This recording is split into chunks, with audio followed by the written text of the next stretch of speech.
పాకిస్తాన్పై duty చేస్తున్న తీవ్రవాదులు, బంగ్లాదేశ్ తీవ్రవాదులు హెచ్చరిస్తున్నాం. భారతీయ జనతా పార్టీ తరఫున మేము బంగ్లాదేశ్లో హిందువులపై ఇక్కడైనా దాడులు ఆపకపోతే తీవ్ర పరిణామాలు ఉంటాయని హెచ్చరిస్తున్నాం. బంగ్లాదేశ్లో మనం గత పక్షం రోజులుగా చూస్తున్నాము హిందువులపై ఉగ్రవాదుల దాడులు. ఇలా సనాతన ధర్మాన్ని ఇలా వ్యతిరేకిస్తున్న ఎవరైతే మూర్ఖులు ఉన్నారో ఒకసారి గుర్తుంచుకోవాలా. ప్రపంచంలోనే సనాతన ధర్మం ఇలా కోరుకోదు, తిరిగి కోరుకుంటారు.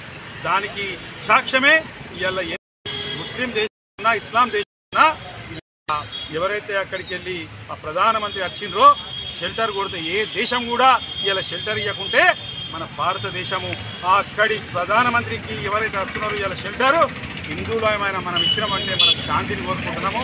కానీ మన హిందువులను మాత్రం బంగ్లాదేశ్లో ఊచకోతకు వస్తున్నారు.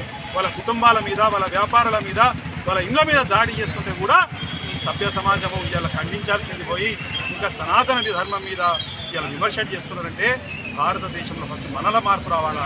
మనల మార్పు వచ్చినాకనే ప్రపంచానికి చెప్తాం. కాబట్టి ఇప్పటికైనా సనాతన ధర్మాన్ని వ్యతిరేకించే మూర్ఖులారా మీరు గ్రహించుండ్రి.